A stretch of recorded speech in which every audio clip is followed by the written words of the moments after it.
Kindly recite Surat Fatiha for my grandfather, Sakhi Shah Pyaro. बिस्मिल्लाहिर्रहमानिर्रहीम। आज हम बात करेंगे जी ख्वाब में कीचड़ देखना, कीचड़ में चलना, कीचड़ में गिरना, कीचड़ का सूख के मिट्टी बन जाना। लेकिन उससे पहले मेरे चैनल को सब्सक्राइब करें, वीडियो अच्छी लगे तो लाइक एंड शेयर कीजिएगा। ख्वाब की मुख्तलिफ सूरतें और उनकी मुख्तलिफ ताबीरें। उससे पहले आपको मैं बताता चलूँगा,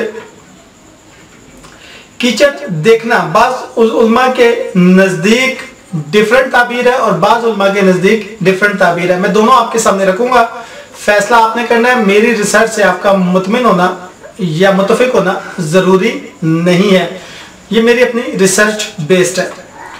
बाज़ उलमा के नज़दीक जी कीचड़ देखना आमद खैर की अलामत है अगर वो सख्त हो गया हो, यानी कि कीचड़ अगर सख्त हो गया और आप उसके ऊपर से गुजर रहे हैं और वो आपको किसी किस्म का नुकसान नहीं पहुंचा रहा, आपके कपड़ों के साथ नहीं लग रहा, आपके जिस्म के साथ, तो फिर वो खैर है।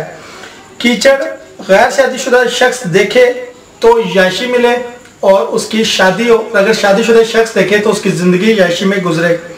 ख्वाब में कीचड़ में दाखिल होना, चलना, दुश्वारी, फितना, फसाद में मुब्तला होने की तरफ निशानी है। अगर आप कीचड़ में चलते हैं, वो गीला है या वो बदबूदार है या पानी खड़ा है, कीचड़ बना हुआ है, तो फिर आप सख्त मुसीबत और परेशानी में मुब्तला हो सकते हैं।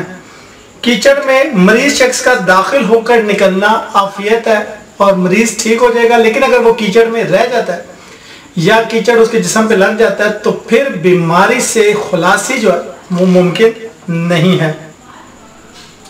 कीचड़ का खुश्क हो जाना जी, अगर कीचड़ खुश्क होकर मिट्टी बन गया है, जो गारा था वो खुश्क होकर मिट्टी बन गया है, सख्त हो गया या ईंट बन गया है, तो वो आपके लिए रिस्क हलाल की तरफ इशारा करता है। वीडियो अच्छे लगे तो लाइक एंड शेयर कीजिएगा और चैनल को सब्सक्राइब। शुक्रिया।